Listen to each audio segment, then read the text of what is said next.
சூரா அன்-நிசா. பொருள் பெண்கள். மதீனாவில் அருளப்பட்டது. அத்தியாயம் 4, வசனங்கள் 176. அளவற்ற அருளாளனும் நிகரற்ற அன்புடையோனுமாகிய அல்லாஹுவின் திருப்பெயரால் துவங்குகிறேன். மனிதர்களே, நீங்கள் உங்கள் இறைவனுக்கு பயந்து நடந்து கொள்ளுங்கள். அவன் உங்கள் அனைவரையும் ஒரே ஓர் ஆன்மாவிலிருந்து உற்பத்தி செய்தான். ஆரம்பத்தில் அந்த ஒருவரை படைத்து அவரிலிருந்து அவருடைய மனைவியை படைத்தான். பின்பு அவ்விருவரிலிருந்து ஆண்கள் பெண்கள் என பலரை இப்பூமியில் பரப்பினான். ஆகவே அத்தகைய அல்லாஹுவுக்கு நீங்கள் பயந்து நடந்து கொள்ளுங்கள். அவனை கொண்டே நீங்கள் உங்களுக்குள் ஒருவருக்கொருவர் வேண்டியவற்றை கேட்டுக்கொள்கிறீர்கள். இன்னும் அல்லாஹுவுக்கு பயந்து இரத்த கலப்பு உறவினர்களிடம் அன்பாக நடந்து கொள்ளுங்கள். நிச்சயமாக அல்லாஹ் உங்களை கவனித்தவனாகவே இருக்கிறான். நீங்கள் அனாதைகளின் பொருள்களை அவர்கள் பருவமடைந்த பின் குறைவின்றி அவர்களுக்கு கொடுத்து விடுங்கள். அதிலுள்ள நல்லதுக்கு பதிலாக கெட்டதை மாற்றி விடாதீர்கள். அவர்களுடைய பொருள்களை உங்கள் பொருள்களுடன் சேர்த்து விழுங்கி விடாதீர்கள். நிச்சயமாக இது பெரும் பாவமாகும். அனாதை பெண்களை திருமணம் செய்து கொண்டு அவர்கள் விஷயத்தில் நீதமாக நடக்க மாட்டோம் என நீங்கள் அஞ்சினால், மற்ற பெண்களில் உங்களுக்கு விருப்பமானவர்களை 2-2ஆகவோ 3-3ஆகவோ 4-4ஆகவோ நீங்கள் திருமணம் செய்து கொள்ளலாம். அவ்வாறு பலரை திருமணம் செய்தால் அப்போதும் அவர்களுக்கிடையில் நீங்கள் நீதமாகவே நடந்து கொள்ள வேண்டும்.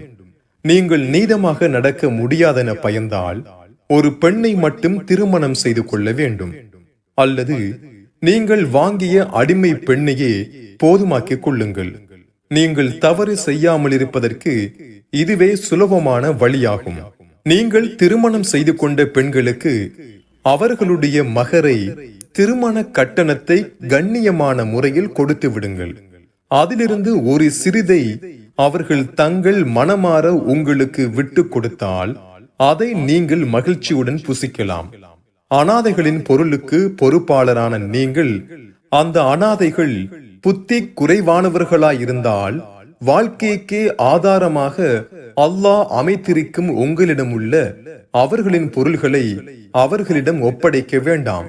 எனினும் அவர்களுக்கு போதுமான உணவையும் அவர்களுக்கு வேண்டிய ஆடைகளையும் அதிலிருந்து கொடுத்து அவர்களுக்கு அன்பான வார்த்தைகளை கூறி நல்லறிவை புகட்டி வருவீர்களாக. மேலும் அனாதை சிறுவர்களுக்கு நல்லொழுக்கம், கல்வி, தொழில், திறமைகளை கற்பித்து அவர்களை சோதித்து வாருங்கள். அவர்கள் திருமண பருவத்தை அடைந்த பின்னர் தங்கள் சொத்தை நிர்வகிக்க கூடிய அறிவை, திறமையை அவர்களிடம் நீங்கள் கண்டால் அவர்களுடைய செல்வங்களை அவர்களிடம் ஒப்படைத்து விடுங்கள். அவர்கள் பெரியவர்களாகி தங்கள் செல்வங்களை பெற்றுக்கொண்டு விடுவார்கள் என்ற எண்ணத்தின் மீது அவர்களுடைய செல்வங்களை அவசரமாகவும் அளவு கடந்தும் சாப்பிட்டு அழித்து விடாதீர்கள். அனாதைகளின் பொறுப்பாளர் பணக்காரராக இருந்தால் அனாதையின் செல்வங்களிலிருந்து தனக்காக எதையும் பயன்பெறாமல் தவிர்த்து கொள்ளவும். அவர் ஏழையாக இருந்தாலோ முறையான அளவு அதிலிருந்து புசிக்கலாம். அவர்களுடைய செல்வங்களை நீங்கள் அவர்களிடம் ஒப்படைத்தால் அதற்காக சாட்சிகளை ஏற்படுத்திக் கொள்ளுங்கள். உண்மை கணக்கை அறிய அல்லாஹ் போதுமானவன். ஆகவே அவர்களுடைய கணக்கில் ஏதும் மோசம் செய்யாதீர்கள்.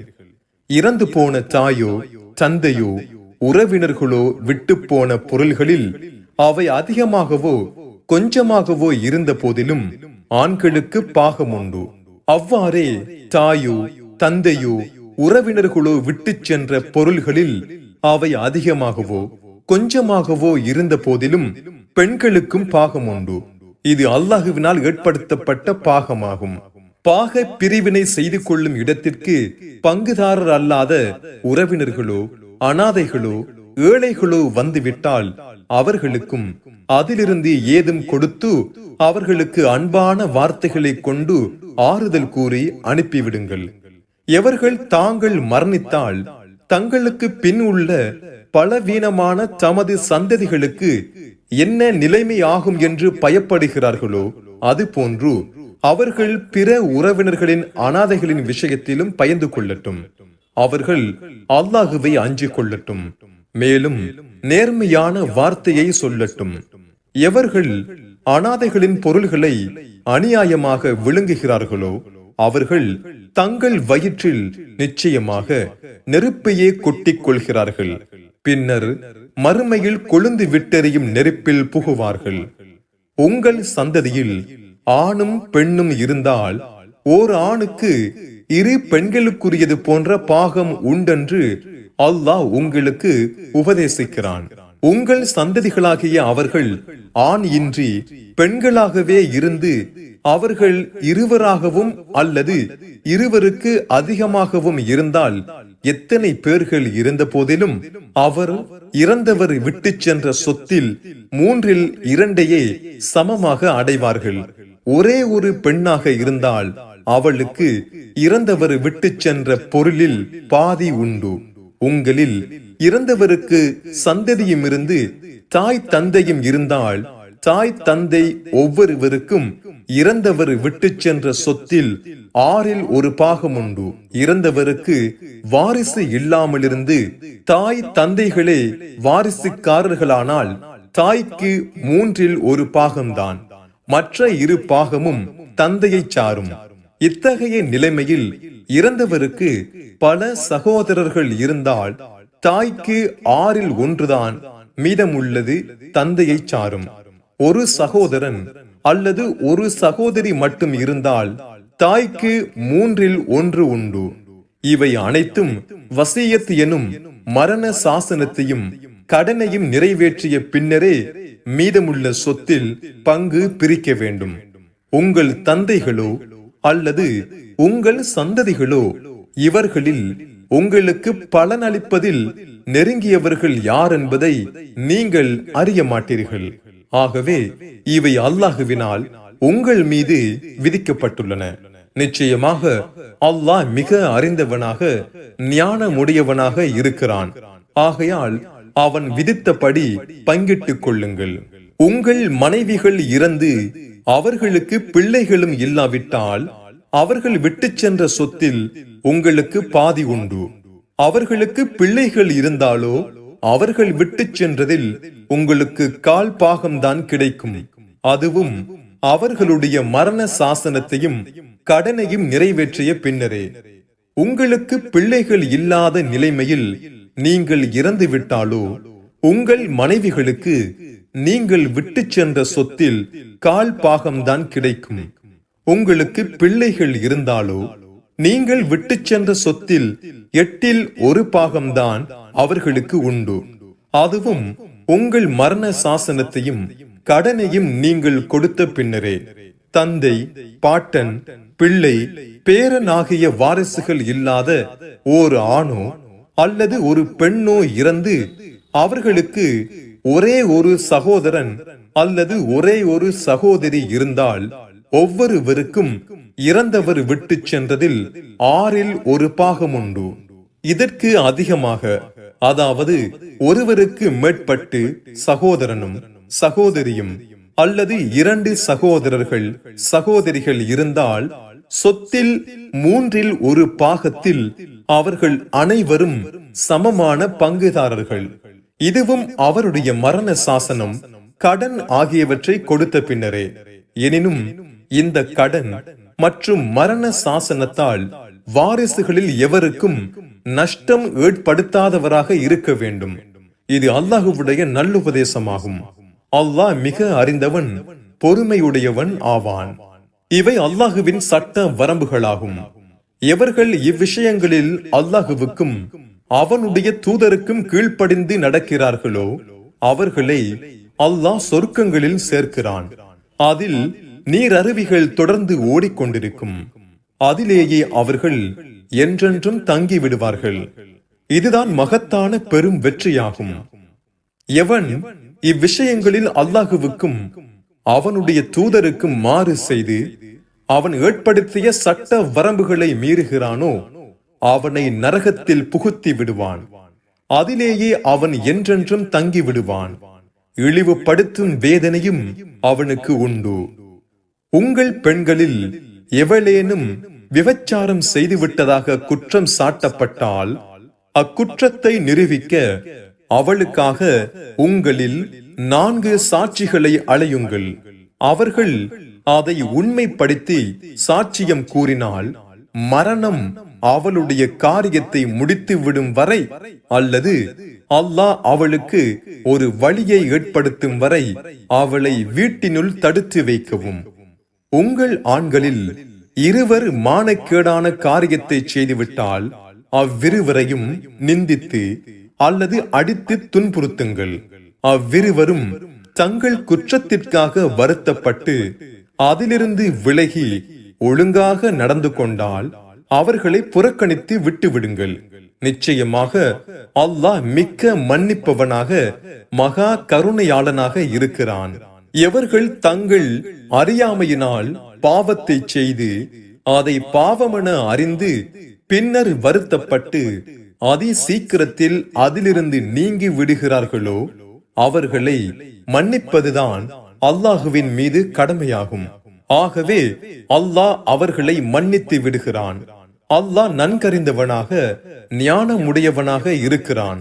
எவர்கள் பாவங்களை செய்து கொண்டே இருந்து அவர்களுக்கு மரணம் சமீபித்த போது இதோ நான் என் பாவங்களை விட்டுவிட்டேன் என்று கூறுகிறார்களோ அவர்களுக்கும், எவர்கள் நம்பிக்கை கொள்ளாது நிராகரித்து நிராகரித்த நிலையிலேயே இறந்தும் விடுகிறார்களோ அவர்களுக்கும் பாவ மன்னிப்பு கிடையாது. இவர்களுக்கு துன்புறுத்தும் வேதனையைத்தான் நாம் தயார்படுத்தி வைத்திருக்கிறோம். நம்பிக்கையாளர்களே, ஒரு பெண்ணை அவள் உங்களை விரும்பாது வெறுக்க இறந்தவனுடைய பொருளாக மதித்து அவளை பலவந்தமாக அடைவது உங்களுக்கு ஆகுமானதல்ல. மேலும் பகிரங்கமாக ஒரு மானக்கேடான காரியத்தை செய்தாலன்றி உங்கள் மனைவியாக வந்த பெண்களுக்கு நீங்கள் கொடுத்ததில் சிலவற்றை எடுத்துக் கொள்வதற்காக அவர்களை உங்கள் வீட்டில் நீங்கள் தடுத்தும் வைக்காதீர்கள்.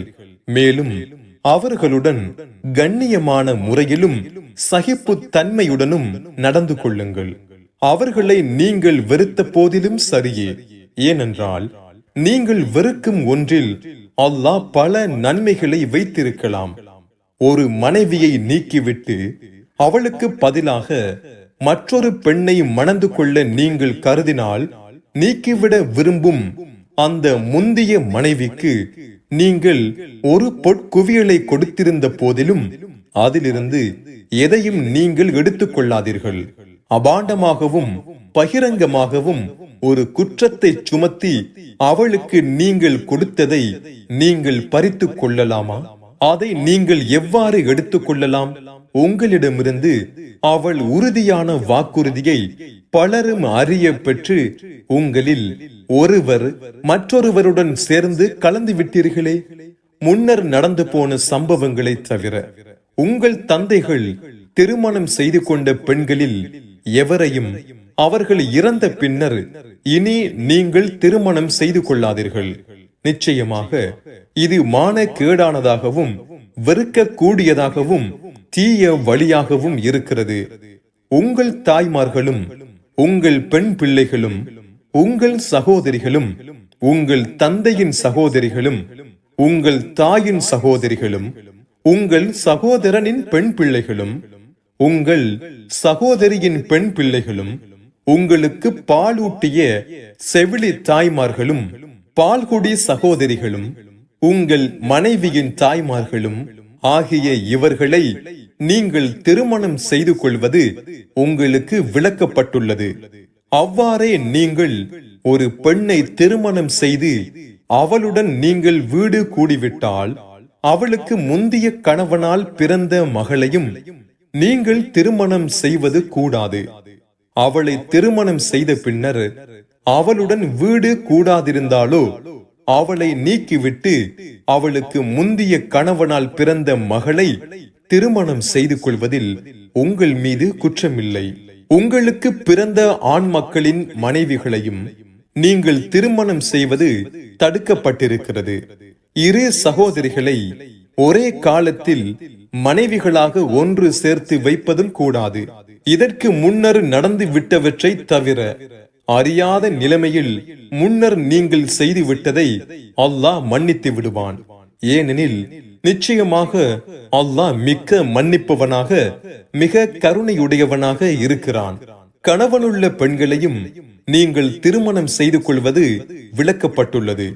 எனினும் நிராகரிப்பவர்களுடன் நிகழ்ந்த போரில் பிடிக்கப்பட்டு உங்கள் ஆதிக்கத்தில் இருக்கும் அடிமை பெண்களை தவிர இவர்களை நீங்கள் திருமணம் செய்து கொள்ளலாம்.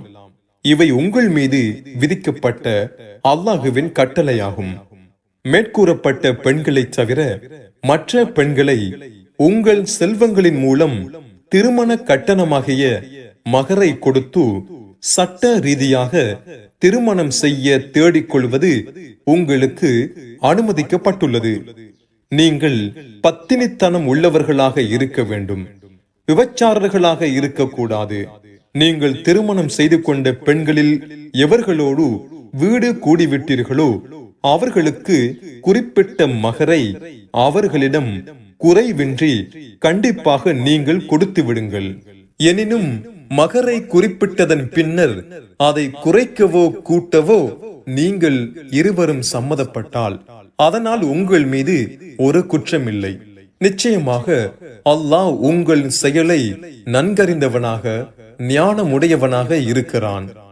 உங்களில் எவருக்கு சுதந்திரமான முஸ்லிம் பெண்களை திருமணம் செய்து கொள்ள சக்தி இல்லையோ அவர் நம்பிக்கை கொண்ட அடிமை பெண்களிலிருந்து திருமணம் செய்து கொள்ளலாம். அல்லாஹ் உங்கள் நம்பிக்கையை நன்கறிந்தே இருக்கிறான். இவ்வடிமை பெண்களை கேவலமாக எண்ணாதீர்கள். நம்பிக்கையாளர்களாகிய உங்களில் எவரும் மற்றவருக்கு சமம்தான். ஆகவே நம்பிக்கை கொண்ட அடிமை பெண்களையும் அவர்களுடைய எஜமானனின் அனுமதியை பெற்று சட்டப்படி அவர்களுக்குரிய மகரையும் கொடுத்தே நீங்கள் அவர்களை திருமணம் செய்து கொள்ள வேண்டும். அப்பெண்கள் பத்தினிகளாக இருக்க வேண்டும். விபச்சாரிகளாகவோ அல்லது கள்ள நட்பு கொள்பவர்களாகவோ இருக்கக்கூடாது. திருமணம் செய்து கொள்ளப்பட்ட அடிமை பெண் விபச்சாரம் செய்துவிட்டால் அவளுக்கு இத்தகைய குற்றம் செய்த அடிமையல்லாத திருமணமான சுதந்திரமான பெண்ணுக்கு விதிக்கப்படும் தண்டனையில் பாதி விதிக்கப்படும். தவிர உங்களில் எவர் தன்னால் பாவம் ஏற்பட்டு விடுமென பயப்படுகிறாரோ அவருக்குத்தான் இந்த அனுமதி, அதாவது அடிமை பெண்ணை திருமணம் செய்து கொள்ளலாம் என்பது. எனினும் நீங்கள் சகித்துக் கொண்டு பொறுத்திருப்பது முடியுமாயின் அதுவே உங்களுக்கு நன்று. அல்லாஹ் மிக்க மன்னிப்பவன் மகா கருணையுடையவன் ஆவான். அல்லாஹ் தன் கட்டளைகளை உங்களுக்கு தெளிவாக்கி உங்களுக்கு முன்னிருந்த நல்லவர்கள் சென்ற நேரான வழிகளில் உங்களையும் செலுத்தி உங்கள் குற்றங்களை மன்னிப்பதையும் உங்கள் மீது அன்பு செலுத்துவதையும் விரும்புகிறான். அல்லாஹ் நன்கறிந்தவன் மிக ஞானமுடையவன் ஆவான். அல்லாஹுவோ நீங்கள் பாவத்திலிருந்து மீண்ட பின் உங்களை மன்னிப்பதையே விரும்புகிறான். எனினும் முற்றிலும் சரீர இச்சைகளை பின்பற்றி நடப்பவர்களோ நேரான வழியிலிருந்து நீங்கள் முற்றிலும் சாய்ந்து பாவத்தில் ஆழ்ந்து விடுவதையே விரும்புகின்றனர். அல்லாஹ் தன் கட்டளைகளை உங்களுக்கு இலகுவாக்கவே விரும்புகிறான். மனிதன் பலவீனமானவனாகவே படைக்கப்பட்டுள்ளான். நம்பிக்கையாளர்களே, உங்களுக்குள் சம்மதத்தின் பேரில் நடைபெறும் வர்த்தக மூலமாகவே அன்றி உங்களில் ஒருவர் மற்றவரின் பொருள்களை தவறான முறையில் விழுங்கிவிட வேண்டாம். இதற்காக உங்களில் ஒருவருக்கொருவர் சச்சரவிட்டு வெட்டி கொள்ள வேண்டாம். நிச்சயமாக அல்லாஹ் உங்கள் மீது மிக கருணையாளனாக இருக்கிறான். எவரேனும் அல்லாஹுவின் வரம்பை மீறி அநியாயமாக இவ்வாறு செய்தால் நாம் அவரை மறுமையில் நரகத்தில் சேர்த்து விடுவோம். இவ்வாறு செய்வது அல்லாஹுவுக்கு மிகச் சுலபமானதாக இருக்கிறது. உங்களுக்கு விளக்கப்பட்ட பெரும் பாவமான காரியங்களில் இருந்து நீங்கள் விலகிக் கொண்டால் உங்கள் மற்ற சிறிய பாவங்களுக்கு அதை நாம் பரிகாரமாக்கி உங்களை மிக்க கண்ணியமான இடங்களிலும் நுழைவிப்போம். உங்களில் சிலரை சிலர் மீது அல்லாஹ் மேன்மையாக்கி அருள் புரிந்து இருப்பதை பற்றி பேராசை கொள்ளாதீர்கள். ஆண்கள் சம்பாதித்தவை ஆண்களுக்குரியனவே, அவ்வாறே பெண்கள் சம்பாதித்தவையும் பெண்களுக்குரியனவே. ஆகவே ஆண் பெண் ஒவ்வொருவரும் உழைப்பின் மூலம் அல்லாஹுவுடைய அருளை கோருங்கள். நிச்சயமாக அல்லாஹ் அனைத்தையும் நன்கறிந்தவனாக இருக்கிறான். தாய், தந்தை, உறவினர்கள் அல்லது நீங்கள் உடன்படிக்கை செய்து கொண்டவர்கள் விட்டு செல்லும் ஒவ்வொரு பொருளுக்கும் விகிதப்படி அவர்களுடைய சொத்தை அடையக்கூடிய வாரிசுகளை நாம் குறிப்பிட்டே இருக்கிறோம். ஆகவே அவர்களுடைய பாகத்தை அவர்களுக்கு கொடுத்து விடவும். நிச்சயமாக அல்லாஹ் அனைத்தையும் நன்கறிந்த சாட்சியாளனாக இருக்கிறான். ஆண் பெண் இரு பாலாரில் ஆண் பாலாரை பெண் பாலார் மீது அல்லாஹ் மேன்மையாக்கி வைத்திருப்பதுடன் ஆண் பாலார் தங்கள் பொருள்களை பெண் பாலாருக்கு செலவு செய்வதனாலும் ஆண்கள்தான் பெண்களை நிர்வகிக்க கூடியவர்களாக இருக்கின்றனர். ஆகவே நல்லொழுக்கமுள்ள பெண்கள் அல்லாஹுவுக்கும் தங்கள் கணவனுக்கும் பணிந்தே நடப்பார்கள்.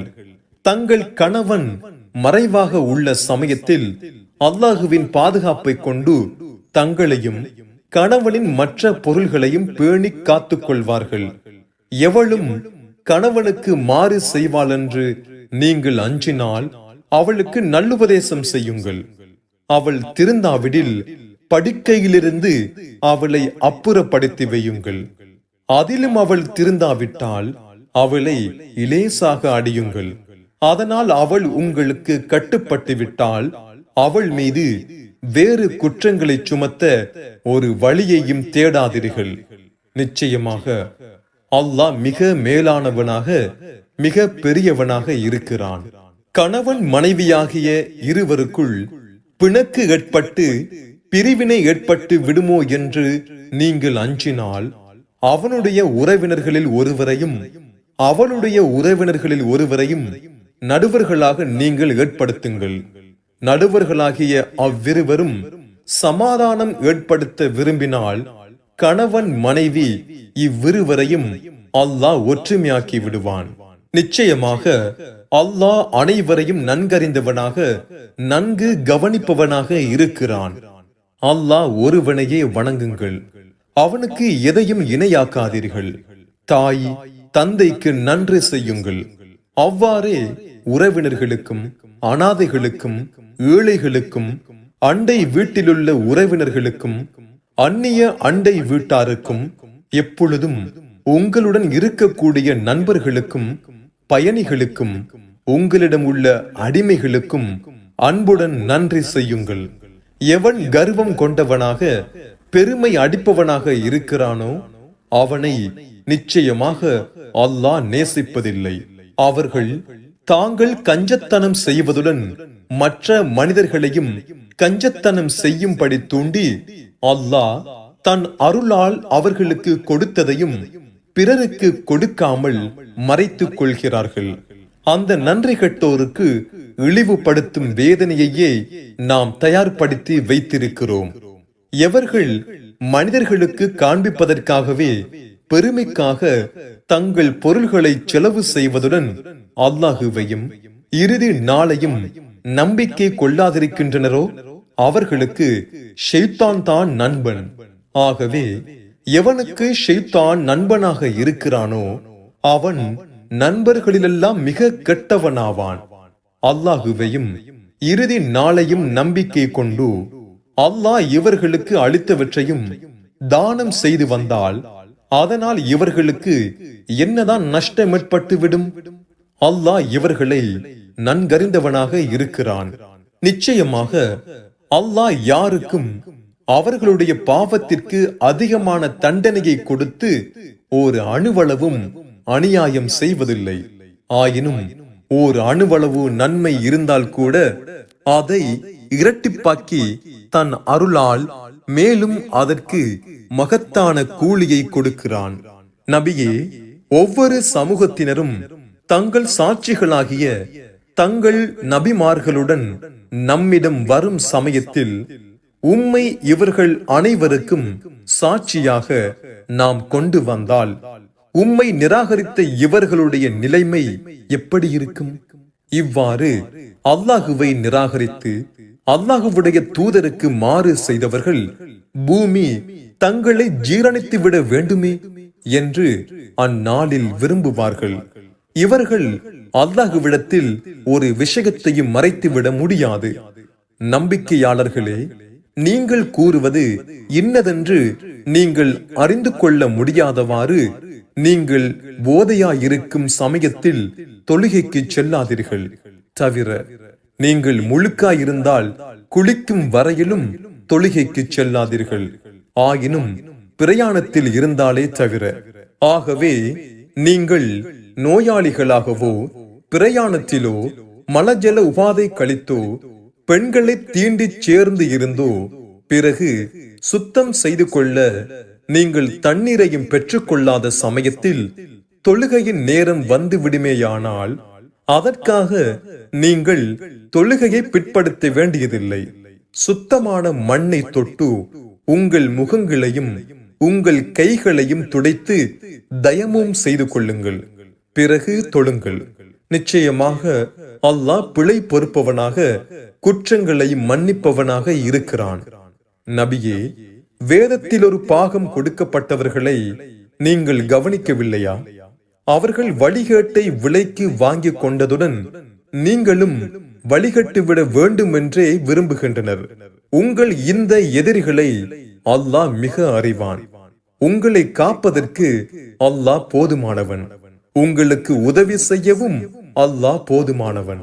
யூதர்களில் சிலர் வேத வசனங்களை கருத்து வேறுபடும்படி புரட்டி வருவதுடன் உங்களை நோக்கி, நபியே, நீர் சொன்னதை நாம் செவியுற்றோம், எனினும் நாம் அதற்கு மாறு செய்வோம் என்று கூறி உமது மார்க்கத்தில் குற்றம் சொல்லவும் கருதி, நபியே, நாம் சொல்வதை நீர் கேட்பீராக, இனி வேறு எதையும் நீர் கேட்காதீர் என்றும் கூறி ராயினா என்று நாவை கோணி உளறுகின்றனர். ராயினா என்னும் பதத்திற்கு அரபி மொழியில் எங்களை கவனிப்பீராக என்பது அர்த்தம். எனினும் யூதர்களுடைய மொழியிலோ மூடனே என்பது அர்த்தமாகும்.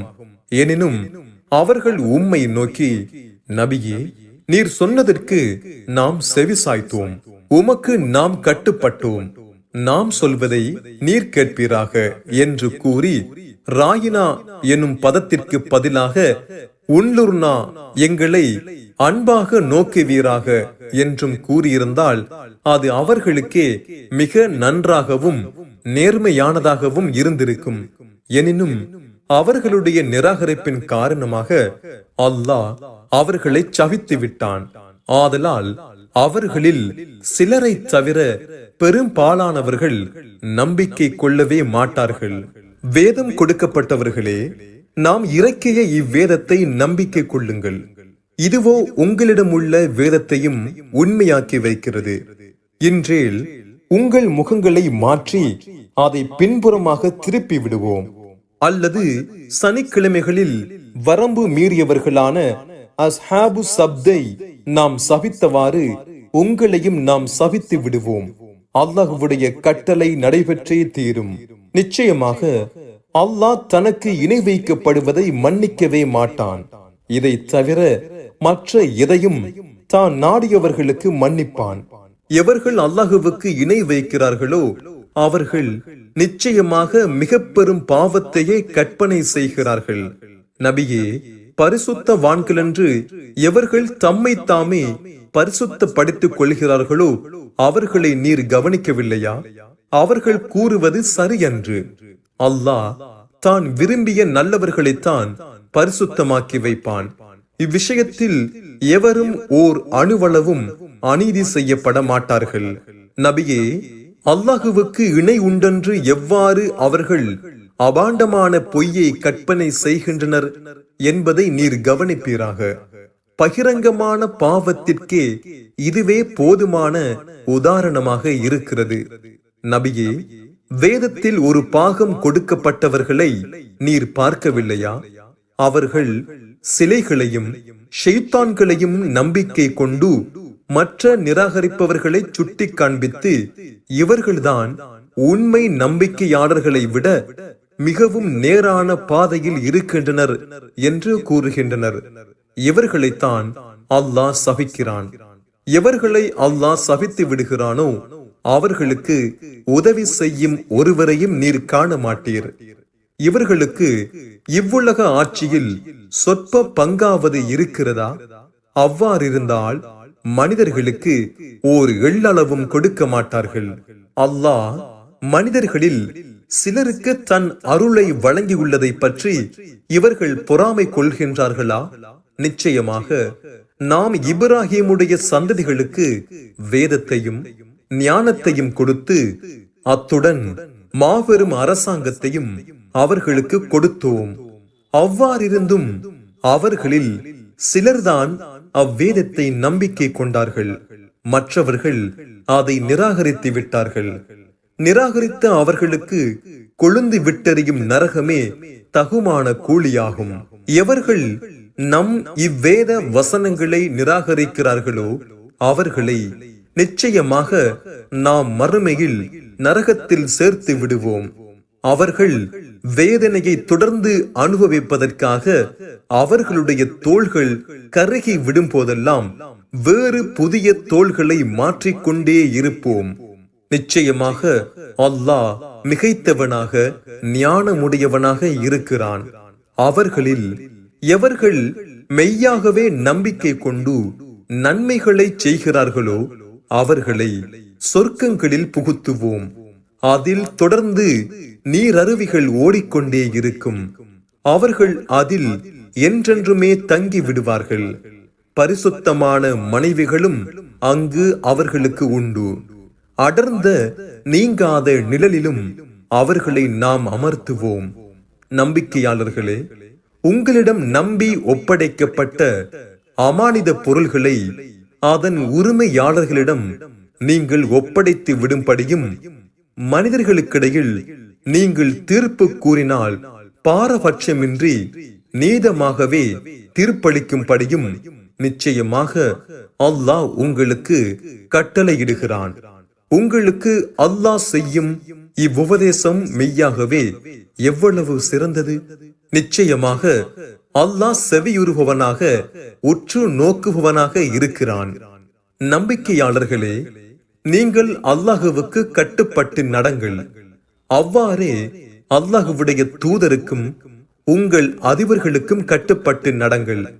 நம்பிக்கையாளர்களே, உங்களுக்குள் ஒரு விஷயத்தில் பிணக்கு ஏற்பட்டால் மெய்யாகவே நீங்கள் அல்லாஹுவையும் இறுதி நாளையும் நம்பிக்கை கொண்டவர்களாயிருந்தால் அதை அல்லாஹுவிடமும் அவனுடைய தூதரிடமும் ஒப்படைத்து விடுங்கள்.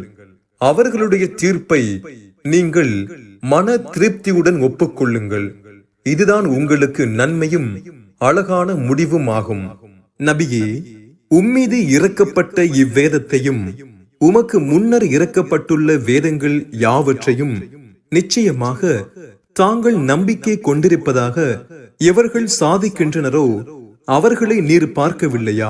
புறக்கணிக்கப்பட வேண்டுமென்று கட்டளையிடப்பட்ட ஒரு விஷமியையே அவர்கள் தங்களுக்கு தீர்ப்பு கூறுபவனாக ஆக்கிக் கொள்ள விரும்புகின்றனர்.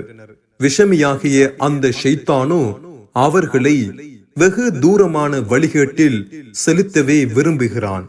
நியாயம் பெற அல்லாஹ் இறக்கிய வேதத்தின் பக்கம் அவனது தூதரின் பக்கம் நீங்கள் வாருங்கள், அந்த ஷைத்தானிடம் செல்லாதீர்கள் என்று அவர்களுக்கு கூறப்பட்டால் அந்நயவஞ்சகர்கள் உம்மை விட்டு முற்றிலும் விலகி விடுவதையே நீர் காண்பீர். நபியே, அவர்களின் கரங்கள் தேடிக்கொண்ட தீய செயலின் காரணமாக அவர்களுக்கு ஒரு கஷ்டம் ஏற்பட்ட சமயத்தில் அதற்கு பரிகாரம் தேடிக்கொள்ள முடியாமலாகிவிட்ட அவர்களின் இழி நிலைமை எவ்வாறு இருந்தது என்பதை நீர் கவனிப்பீராக.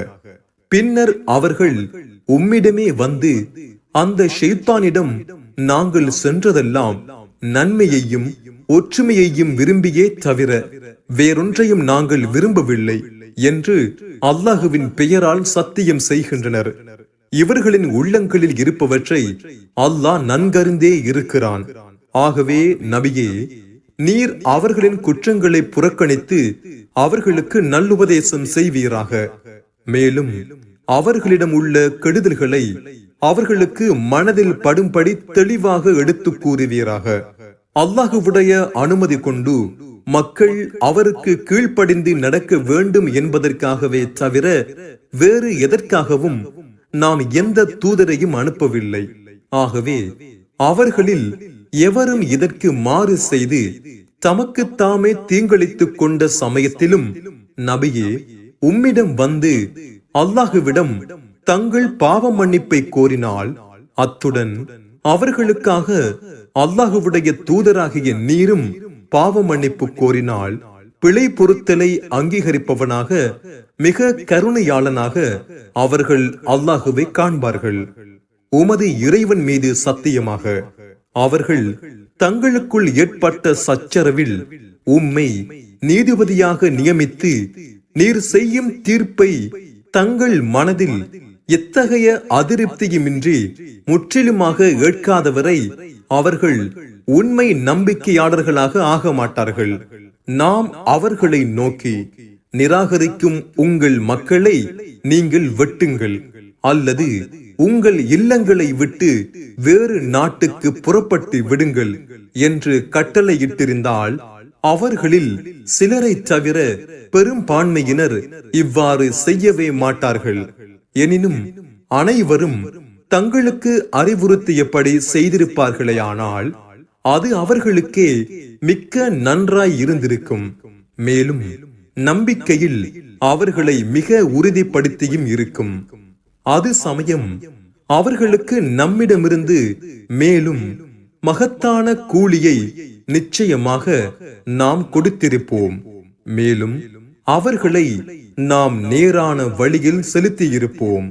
எவர்கள் அல்லாஹுவுக்கும் அவனுடைய தூதருக்கும் கீழ்ப்படிந்து நடக்கிறார்களோ அவர்கள் அல்லாஹ் அருள் செய்த நபிமார்கள், சத்தியவான்கள், சன்மார்க்க போரில் உயிர் நீத்த தியாகிகள், நல்லொழுக்கமுடையவர்கள் ஆகியவர்களுடன் மறுமையில் வசிப்பார்கள். இவர்கள்தான் மிக அழகான தோழர்கள். இது அல்லாஹுவின் மகத்தான அருட்கொடையாகும். அல்லாஹுதான் நிறைவான அறிஞனாக இருக்கிறான். நம்பிக்கையாளர்களே, எதிரிகளிடம் எப்பொழுதும் எச்சரிக்கையாகவே இருங்கள். உங்களின் தற்காப்பு சாதனங்களை உங்களுடன் எடுத்துக் கொள்ளுங்கள். சிறு சிறு கூட்டங்களாகவோ அல்லது அனைவரும் ஒன்று சேர்ந்தோ போருக்கு புறப்படுங்கள். போருக்கு வராது பின்தங்கி விடுபவர்களும் நிச்சயமாக உங்களில் சிலர் இருக்கின்றனர். அவர்கள் நயவஞ்சகர்களே. ஏனெனில் போருக்கு சென்ற உங்களுக்கு ஒரு கஷ்டம் ஏற்பட்டாலோ அவர்கள், நாங்கள் உங்களுடன் வராமல் இருந்தது அல்லாஹ் எங்கள் மீது புரிந்த அருள்தான் என்று கூறுகிறார்கள்.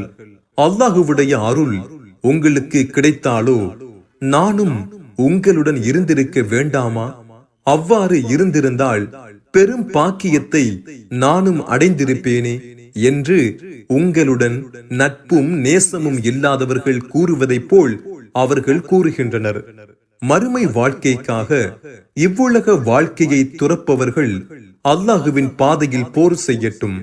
எவரேனும் அல்லாஹுவின் பாதையில் போர் புரிந்து வெட்டப்பட்டாலும் அல்லது வெற்றி பெற்றாலும் நாம் அவருக்கு அதி சீக்கிரத்தில் மகத்தான கூலியை கொடுப்போம். பலவீனமான ஆண்களையும் பெண்களையும் சிறு குழந்தைகளையும் பாதுகாப்பதற்காக அல்லாஹுவுடைய பாதையில் நீங்கள் போர் புரியாதிருக்க நேர்ந்த காரணம் என்ன? அவர்களோ இறைவனை நோக்கி, எங்கள் இறைவனே, அநியாயக்காரர்கள் வசிக்கும் இவ்வூரிலிருந்து எங்களை வெளியேற்று. நீ எங்களுக்கு உன்னிடமிருந்து பாதுகாவலரையும் ஏற்படுத்து.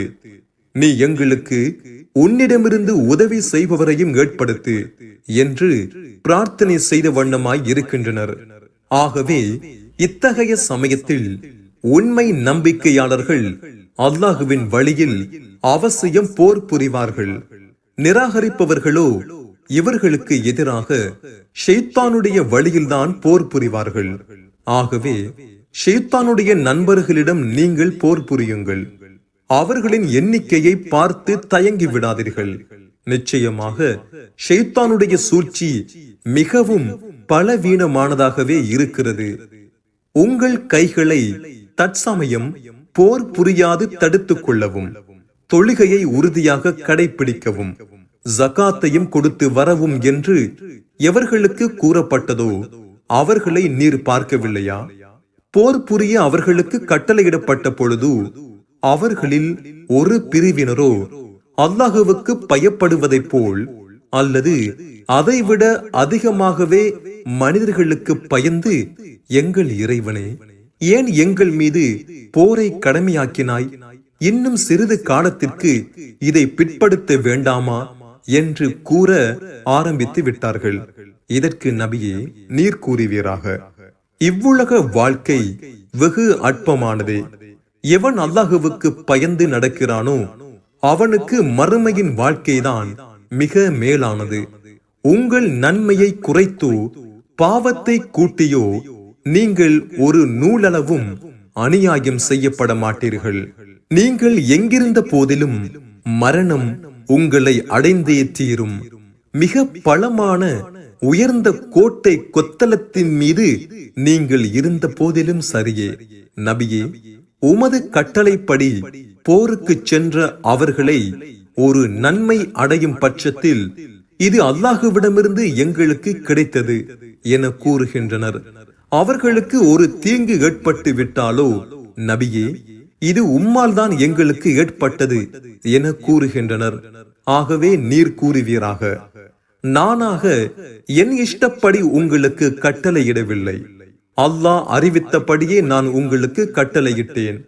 ஆகவே அனைத்தும் அல்லாஹுவிடமிருந்தே கிடைக்கின்றன. இவர்களுக்கு என்ன நேர்ந்து விட்டது? எவ்விஷயத்தையுமே இவர்கள் அறிந்து கொள்வதில்லையே.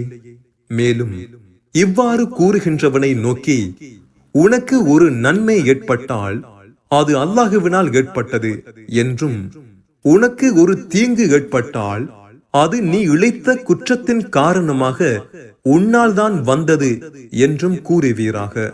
நபியே, நாம் உம்மை ஒரு தூதராகவே மனிதர்களுக்கு அனுப்பி இருக்கிறோம். இதற்கு அல்லாஹுவே போதுமான சாட்சியாக இருக்கிறான்.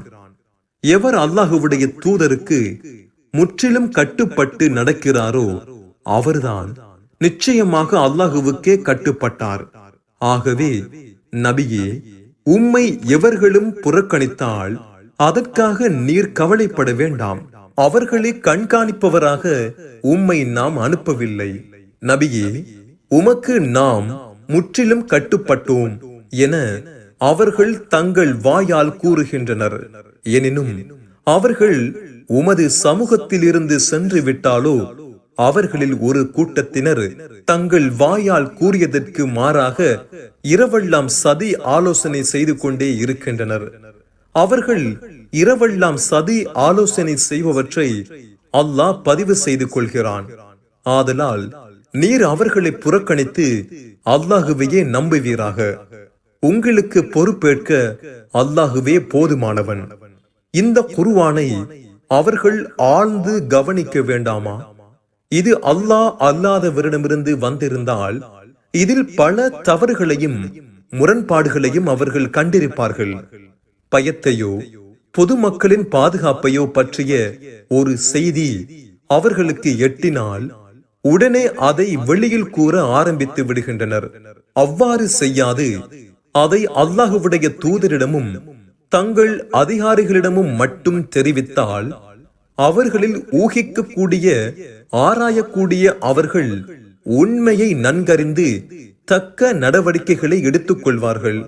நம்பிக்கையாளர்களே, அல்லாஹுவுடைய அருளும் அவனுடைய கருணையும் உங்கள் மீது இல்லை என்றால் உங்களில் சிலரை தவிர நீங்கள் அனைவரும் ஷைத்தானையே பின்பற்றி இருப்பீர்கள். நபியே, நீர் அல்லாஹுவுடைய பாதையில் போர் புரிவீராக. நீர் உம்மை தவிர மற்றவரையும் போருக்கு செல்லும்படி நிர்பந்திப்பதற்கில்லை. ஆயினும் நம்பிக்கையாளர்களை போருக்கு செல்ல தூண்டுவீராக. நிராகரிப்பவர்களின் எதிர்ப்பை அல்லாஹ் தடுத்து விடுவான். ஏனென்றால் அல்லாஹ் போர் செய்வதில் மிக வல்லவன், தண்டிப்பதில் மிக கடுமையானவன் ஆவான். எவரேனும் ஒரு நன்மையானவற்றுக்கு சிபாரிசு செய்தால் அந்த நன்மையில் ஒரு பங்கு அவருக்குண்டு.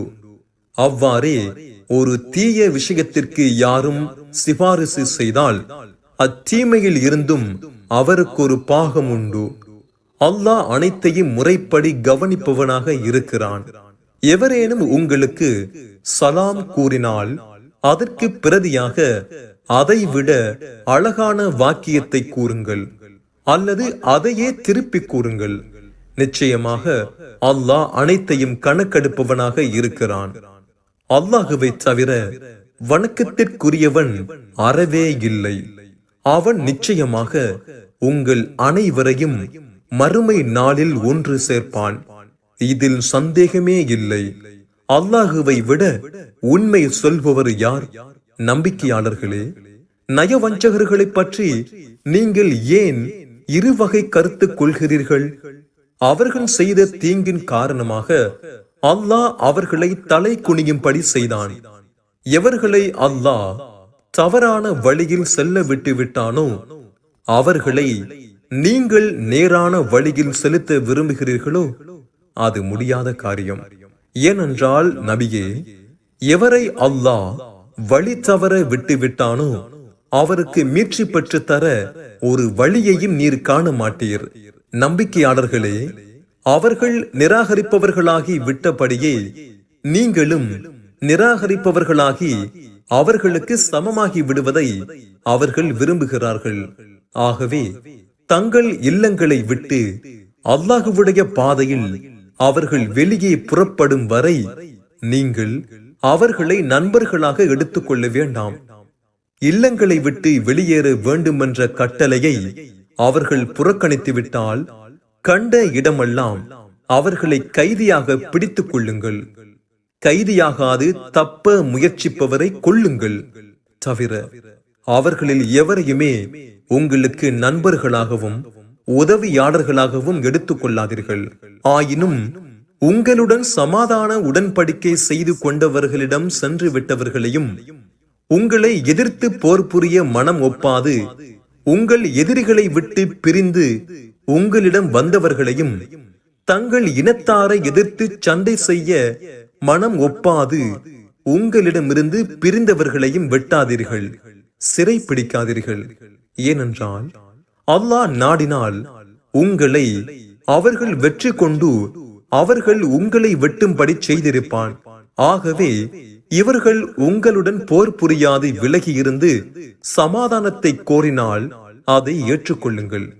ஏனெனில் இவர்கள் மீது போர் புரிய அல்லாஹ் உங்களுக்கு ஒரு வழியையும் வைக்கவில்லை. நம்பிக்கையாளர்களே, வேறு சிலரையும் நீங்கள் காண்பீர்கள்.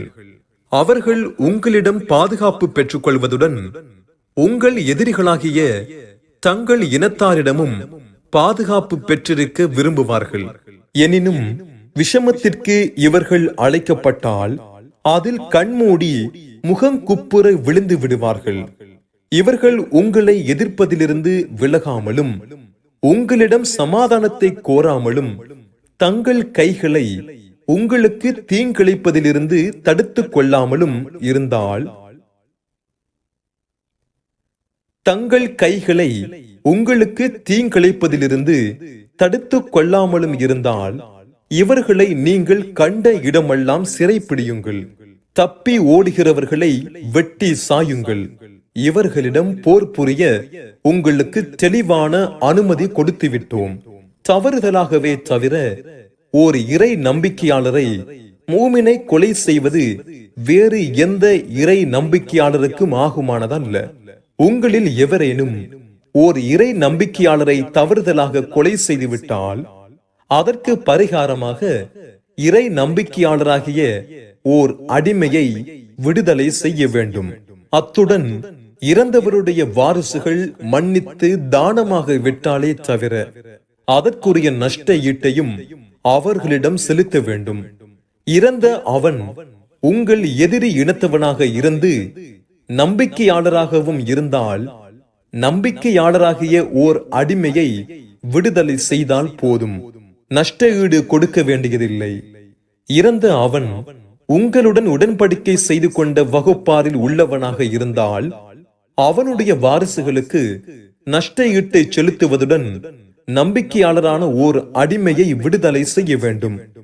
இவ்வாறு பரிகாரம் செய்வதற்குரிய பொருளை எவரேனும் அடையாவிட்டால் அவன் அல்லாஹுவிடம் தன் குற்றத்தை மன்னிக்க கோரி 2 மாதம் தொடர்ச்சியாக நோன்பு நோட்க வேண்டும். அல்லாஹ் நன்கறிந்தவனாக ஞானமுடையவனாக இருக்கிறான்.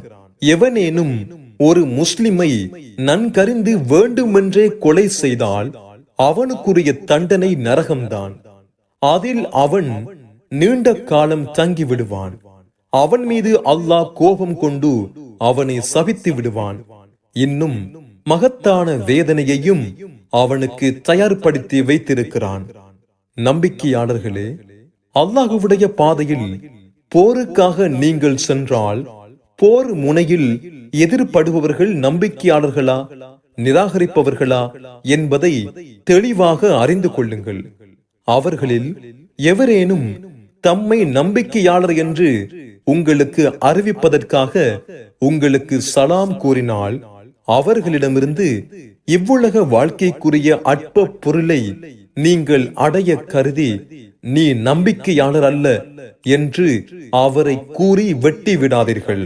அல்லாஹ்விடத்தில் ஏராளமான பொருள்கள் இருக்கின்றன, அவற்றை நீங்கள் அடையலாம். இதற்கு முன்னர் நீங்களும் இவ்வாறே பயந்து பயந்து இஸ்லாமை வெளியிட்டுக் கொண்டு இருந்தீர்கள். அல்லாஹ் உங்கள் மீது அருள் புரிந்தான். அதன் பின்னரே நீங்கள் உண்மை நம்பிக்கையாளராக ஆனீர்கள்.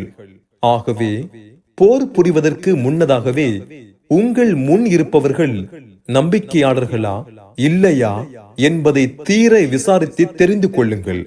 நிச்சயமாக அல்லாஹ் நீங்கள் செய்பவற்றை நன்கறிந்தவனாக இருக்கிறான்.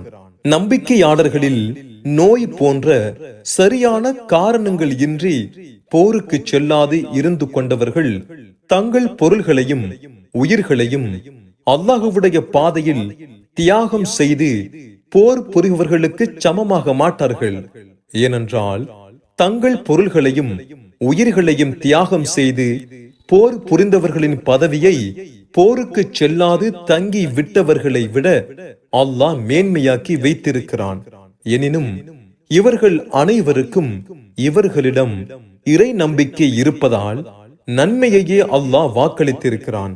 ஆயினும் போர் செய்தவர்களுக்கு மகத்தான கூலியையும் அருள் புரிந்து தங்கிவிட்டோரை விட மேன்மையாக்கி வைக்கிறான்.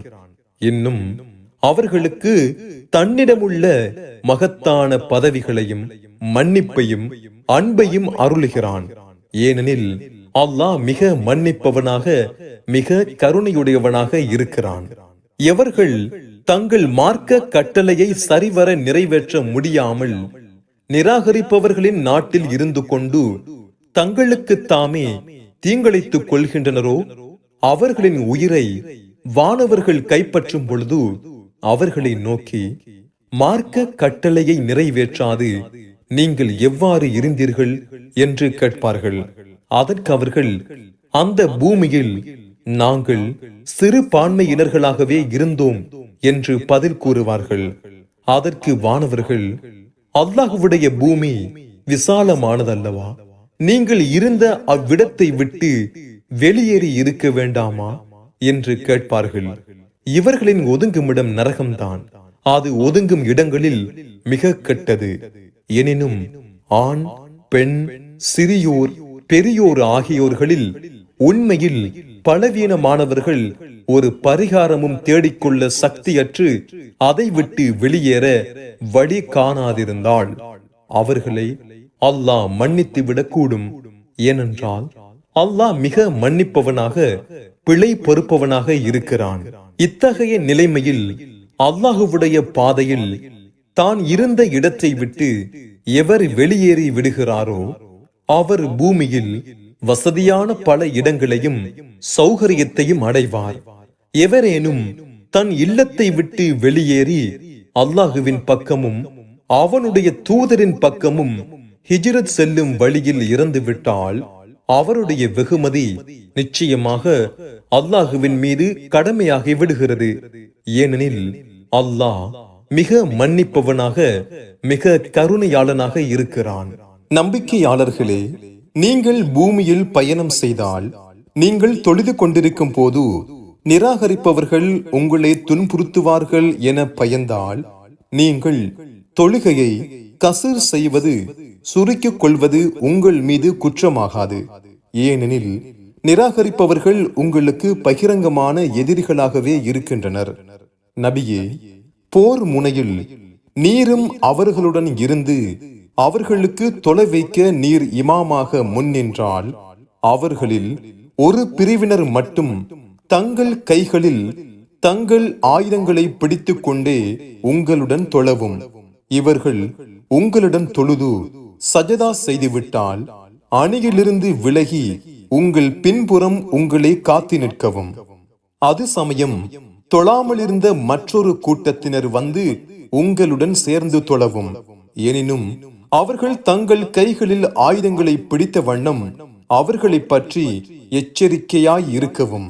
ஏனென்றால் நீங்கள் உங்கள் பொருள்களிலிருந்தும் உங்கள் ஆயுதங்களிலிருந்தும் பராமுகமாகிவிட்டால் உங்கள் மீது ஒரே அடியாக பாய்ந்து தாக்குதல் நடத்திட வேண்டும் என்று அந்நிராகரிப்பவர்கள் விரும்புகின்றனர்.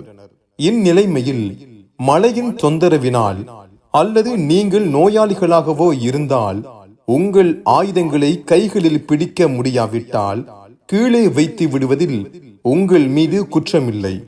எனினும் நீங்கள் அவர்களை பற்றி எச்சரிக்கையாகவே இருங்கள். நிச்சயமாக அல்லாஹ் நிராகரிப்பவர்களுக்கு இழிவு தரும் வேதனையை தயார்படுத்தி வைத்திருக்கிறான். நம்பிக்கையாளர்களே, இவ்வாறு நீங்கள் தொழுது தொழுகையை முடித்துக் கொண்டால் உங்கள் நிலையிலும் இருப்பிலும் படுக்கையிலும் அல்லாஹுவின் பெயரை கூறி திக்ர் செய்து கொண்டே இருங்கள். எதிரியின் தாக்குதலிலிருந்து நீங்கள் அச்சமற்றவர்களாகிவிட்டால் முறைப்படி தொழுகையை நிலைநிறுத்துங்கள். ஏனென்றால் நிச்சயமாக தொழுகையோ குறிப்பிட்ட நேரத்தில் தவறாமல் நம்பிக்கையாளர்கள் நிறைவேற்ற வேண்டிய கடமையாகவே இருக்கிறது. எதிரிகளை தேடிச் செல்வதில் நீங்கள் சிறிதும் சோர்வடையாதீர்கள். அதனால் உங்களுக்கு வலி ஏற்பட்டால் பொருட்படுத்தாதீர்கள். ஏனென்றால் நீங்கள் வலியை அனுபவிப்பதை போலவே அவர்களும் வலியை அனுபவிப்பதுடன் அவர்கள் எதிர்பார்க்க முடியாத வெற்றி, நற்கூலி அனைத்தையும் அல்லாஹுவிடமிருந்து நீங்கள் எதிர்பார்த்திருக்கிறீர்கள்.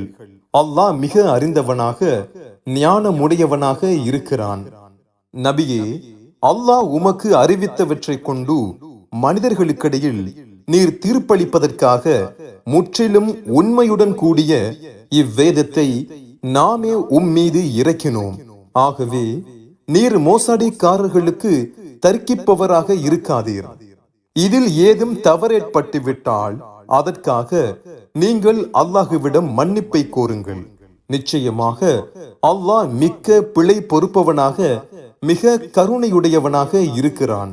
நபியே, எவர்கள் மனிதர்களுக்கு தீங்கிழைத்து தங்களுக்கு தாமே சதி செய்து கொண்டார்களோ அவர்களுக்காக என்னிடம் மன்னிப்பை கோரி நீர் தர்க்கிக்க வேண்டாம். ஏனென்றால் எவன் சதி செய்யும் பாவியாக இருக்கிறானோ அவனை நிச்சயமாக அல்லாஹ் நேசிப்பதில்லை. இவர்கள் சதி செய்யும் தங்கள் குற்றத்தை மனிதர்களுக்கு மறைக்கிறார்கள். எனினும் அதை அல்லாஹுவுக்கு மறைத்துவிட முடியாது. அல்லாஹ் விரும்பாத விஷயங்களை கொண்டு இவர்கள் இரவெல்லாம் பேசி சதி ஆலோசனை செய்யும் போது அவன் அவர்களுடன் தான் இருக்கிறான். அல்லாஹ் அவர்களுடைய சதி செயலை தன் ஞானத்தால் சூழ்ந்து கொண்டும் இருக்கிறான். நம்பிக்கையாளர்களே, இவர்களுக்கு உதவுவதற்காகவா நீங்கள் இவ்வுலகத்தில் தர்க்கிக்கிறீர்கள்? மறுமை நாளில் இவர்களுக்காக அல்லாஹுவிடம் தர்க்கிப்பவன் யார்? இன்னும் அந்நாளில் இவர்களுக்கு பரிந்து பேசுபவன் யார்?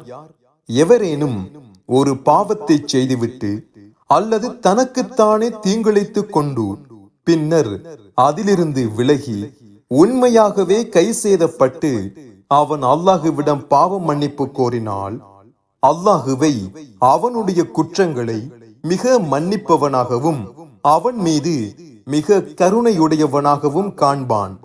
எவன் பாவத்தை சம்பாதிக்கிறானோ அவன் நிச்சயமாக தனக்கு கேடாகவே அதை சம்பாதிக்கிறான். அல்லாஹ் அனைத்தையும் மிக அறிந்தவனாக ஞானமுடையவனாக இருக்கிறான். எவரேனும் ஒரு குற்றத்தையோ அல்லது பாவத்தையோ செய்து அதை தான் செய்யவில்லை என்று மறைத்து குற்றமற்ற மற்றொருவர் மீது சுமத்தினால் நிச்சயமாக அவன் அபாண்டமான பொய்யையும் பகிரங்கமான பாவத்தையுமே சுமந்து கொள்கிறான். நபியே, அல்லாஹுவின் அருளும் அவனது கிருபையும் உம்மீது இல்லாதிருந்தால் நீர் தவறிழைத்திருக்க கூடும். ஏனென்றால் எந்த விதத்திலும் உம்மை வழிகெடுத்து விட வேண்டுமென்று அவர்களில் ஒரு கூட்டத்தினர் முடிவு கட்டியிருந்தனர். எனினும் அவர்கள் தங்களையே அன்றி உம்மை வழிகெடுக்கவில்லை. அவர்கள் உமக்கு கொஞ்சமும் தீங்கிழைத்து விட முடியாது. அல்லாஹ் இவ்வேதத்தையும் ஞானத்தையும் உம்மீது இறக்கி நீங்கள் அறியாத அனைத்தையும் உமக்கு கற்பித்திருக்கிறான். உம்மீது அல்லாஹுவுடைய அருள் மகத்தானதாகவே இருக்கிறது. நபியே, அவர்கள் உம்முடன் பேசும் ரகசியங்களில் பெரும்பாலானவற்றில் ஒரு நன்மையும் இல்லை. ஆயினும் தானம் கொடுப்பதை பற்றியோ நன்மையானவற்றை பற்றியோ மனிதர்களுக்கிடையில் சமாதானம் ஏற்படுத்துவதை பற்றியோ பேசுபவற்றை தவிர.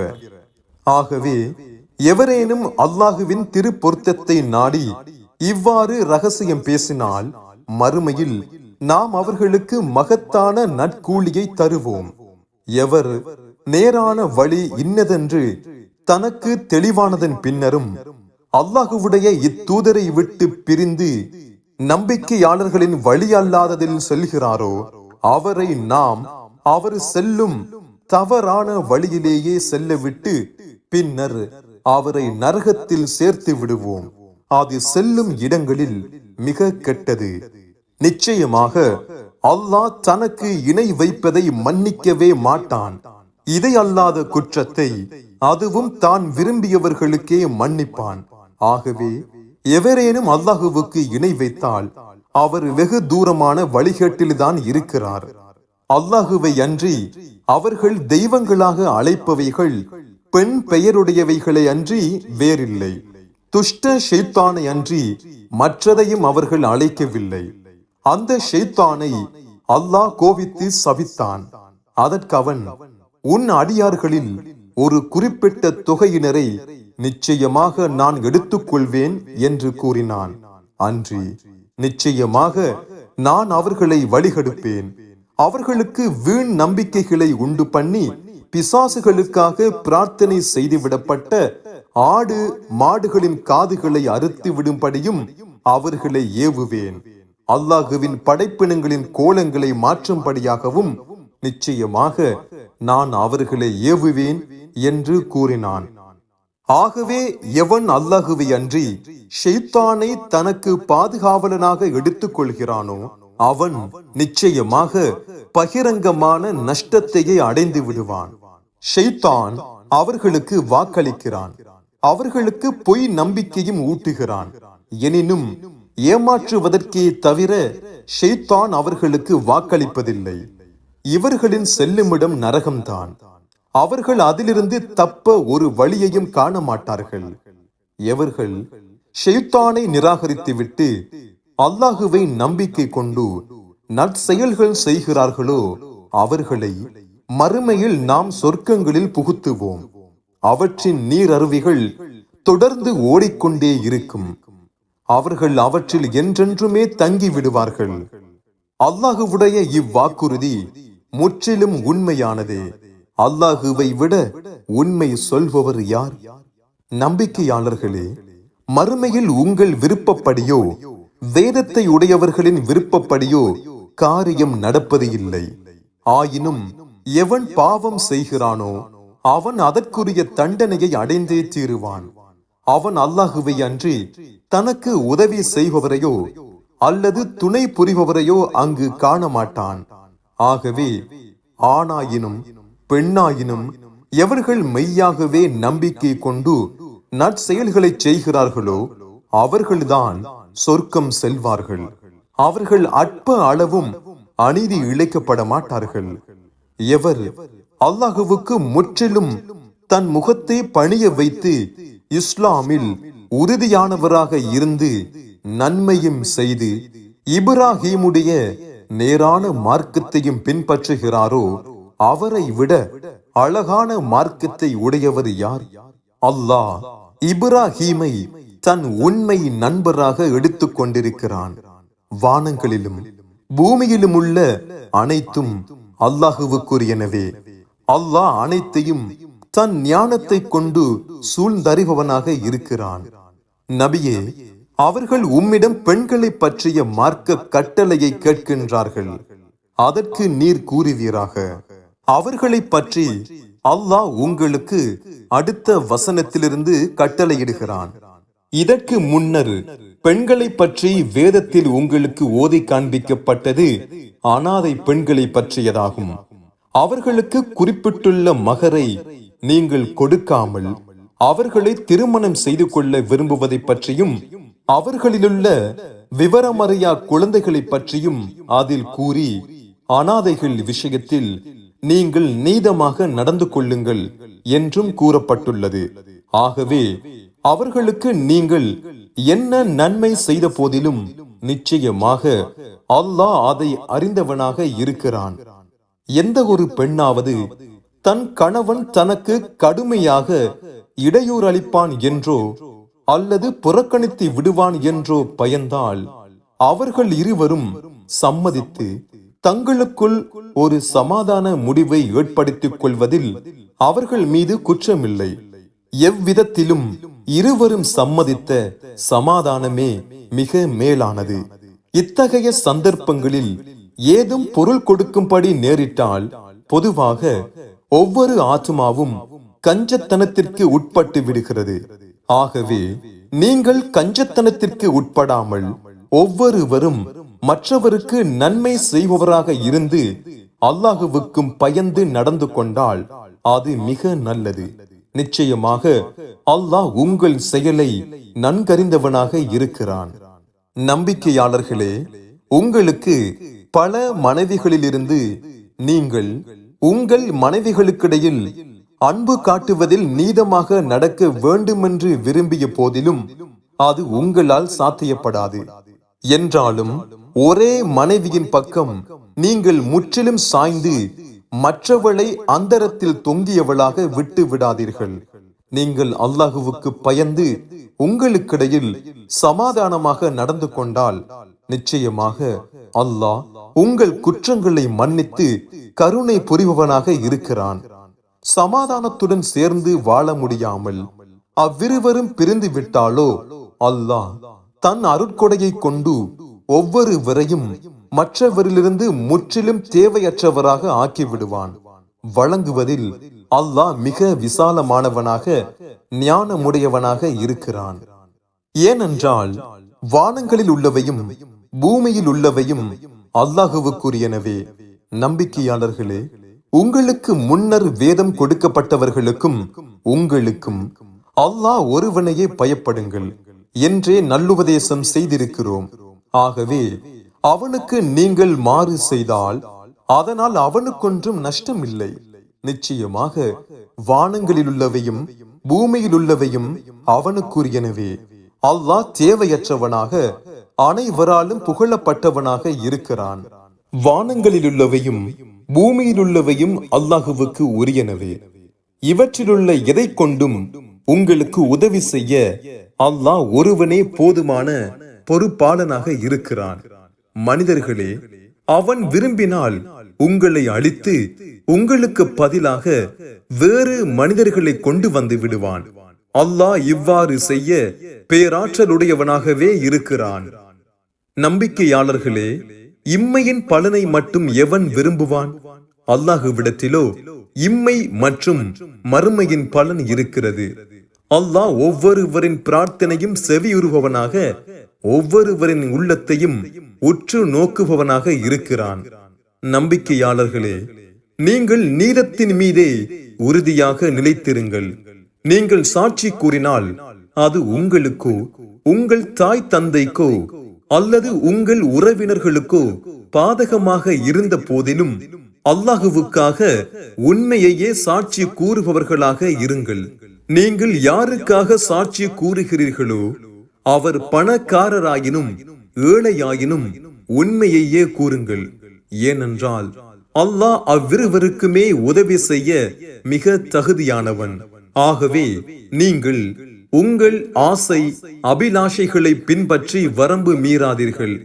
பரிவு அல்லது குரோதத்தை முன்னிட்டு நீங்கள் தவறாக சாட்சி கூறினாலும் அல்லது சாட்சி கூற மறுத்தாலும் நிச்சயமாக அல்லாஹ் உங்கள் இத்தவறான செயலை நன்கறிந்தவனாக இருக்கிறான். நம்பிக்கையாளர்களே, நீங்கள் அல்லாஹுவையும் அவனுடைய தூதரையும் அவன் தன் தூதர் மீது அருளிய இவ்வேதத்தையும் இதற்கு முன்னர் அவன் அருளிய வேதங்களையும் நம்பிக்கை கொள்ளுங்கள்.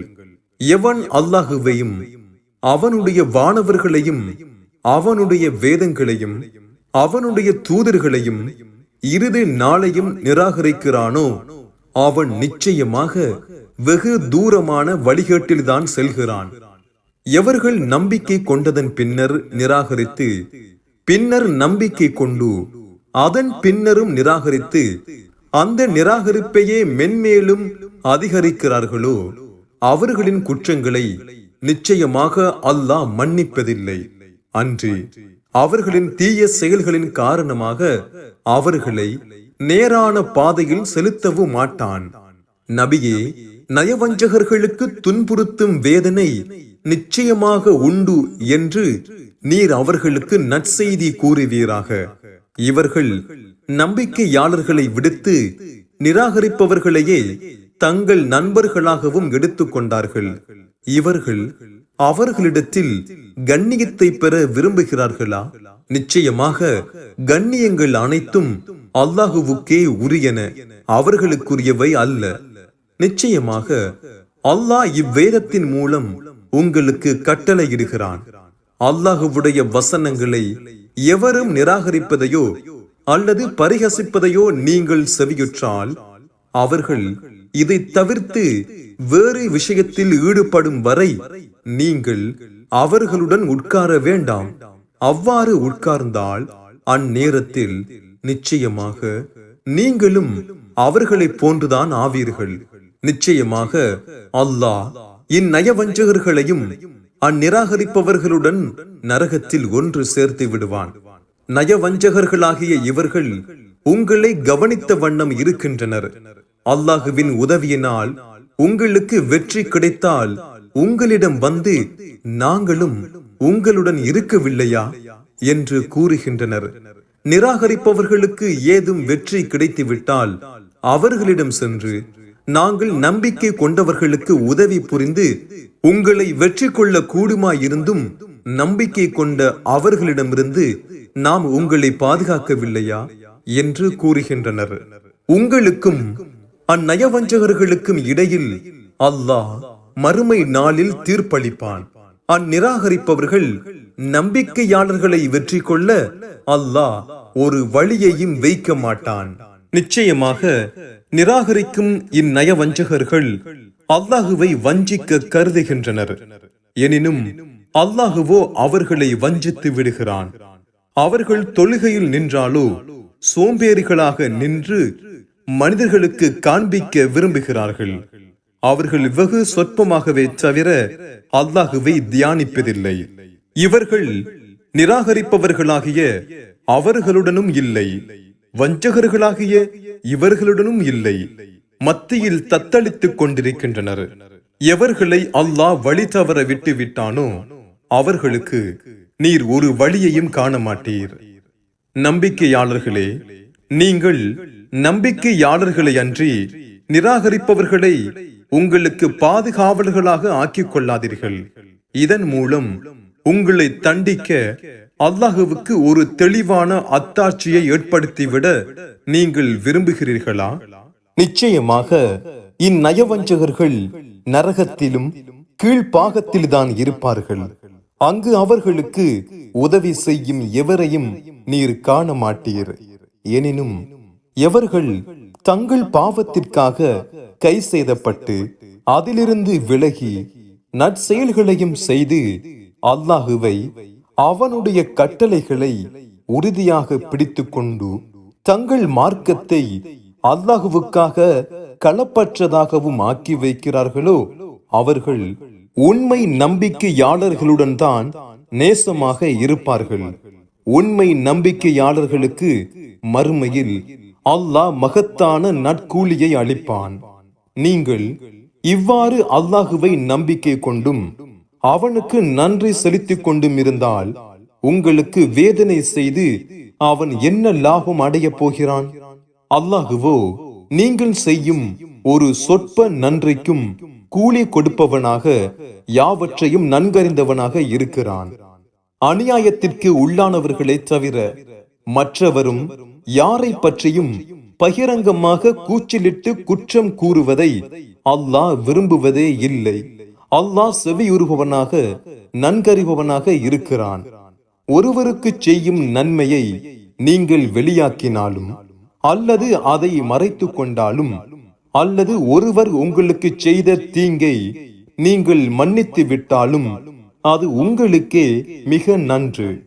ஏனென்றால் நிச்சயமாக அல்லாஹ் குற்றங்களை மிக மன்னிப்பவனாக பேராற்றலுடையவனாக இருக்கிறான். நிச்சயமாக எவர்கள் அல்லாஹுவையும் அவனுடைய தூதர்களையும் நிராகரித்துவிட்டு அல்லாஹுவுக்கும் அவனுடைய தூதர்களுக்கும் இடையில் பிரிவினை செய்துவிட கருதி தூதர்களில் சிலரை நம்பிக்கை கொள்வோம் சிலரை நிராகரிப்போம் எனவும் கூறி நிராகரிப்புக்கும் நம்பிக்கைக்கும் மத்தியில் ஒரு பாதையை ஏற்படுத்த விரும்புகிறார்களோ அவர்கள்தான் உண்மையில் நிராகரிப்பவர்கள். நாம் நிராகரிப்பவர்களுக்கு இழிவு தரும் வேதனையையே சித்தப்படுத்தி வைத்திருக்கிறோம். எவர்கள் அல்லாஹுவையும் அவனுடைய தூதர்களையும் நம்பிக்கை கொண்டு அவர்களுக்கிடையில் பிரிவினை செய்யாமல் இருக்கிறார்களோ அவர்களுக்கு அவர்களுடைய கூலிகளை அல்லாஹ் மறுமையில் கொடுப்பான். அல்லாஹ் மிக்க பிழை பொறுப்பவனாக மிக கருணை காட்டுபவனாக இருக்கிறான். நபியே, வேதத்தை உடையவர்கள் அவர்கள் விரும்புகிறபடி வானத்திலிருந்து அவர்கள் மீது ஒரு வேதத்தை இறக்கி வைக்குமாறு உம்மிடம் கேட்கின்றனர். நிச்சயமாக இதைவிட பெரியதொன்றையே மூசாவிடம் அவர்கள் கேட்டு அல்லாஹுவை எங்களுக்கு கண்கூடாக காண்பிப்பீராக என்று கூறினார்கள். ஆகவே அவர்களின் அநியாயத்தின் காரணமாக அவர்களை இடி முழக்கம் பிடித்துக் கொண்டது. இது மட்டுமா, அவர்களிடம் தெளிவான அத்தாட்சிகள் வந்ததன் பின்னரும் காளை கன்றை தெய்வமாக எடுத்துக் கொண்டனர். இதையும் நாம் மன்னித்து அவர்களுடைய நபி மூசாவுக்கு தெளிவான அத்தாட்சியை கொடுத்தோம். அவர்களிடம் வாக்குறுதி வாங்குவதற்காக தூர் சினா என்னும் மலையை அவர்கள் மீது உயர்த்திய சமயத்தில் இந்நகரத்தின் வாயிலில் தலை குனிந்து வணங்கியவர்களாகவே செல்லுங்கள் என்று நாம் அவர்களுக்கு கூறினோம். மீன் வேட்டையாட சனிக்கிழமையில் நீங்கள் வரம்பு மீறாதீர்கள் என்றும் அவர்களுக்கு கூறி இவற்றிற்காகவும் உறுதியான வாக்குறுதியை நாம் அவர்களிடம் பெற்றிருந்தோம். எனினும் அவர்கள் மாறிவிட்டனர். ஆகவே அவர்கள் தங்கள் வாக்குறுதிகளுக்கு மாறு செய்ததினாலும் அல்லாஹுவுடைய வசனங்களை அவர்கள் நிராகரித்ததாலும் நியாயமின்றி நபிமார்களை கொலை செய்து கொண்டிருந்ததாலும் எங்கள் உள்ளங்கள் திரையிடப்பட்டு விட்டன. ஆகவே எவருடைய உபதேசமும் பலனளிக்காது என்று அவர்கள் கூறி வந்ததாலும் நாம் அவர்களை சபித்து விட்டோம்.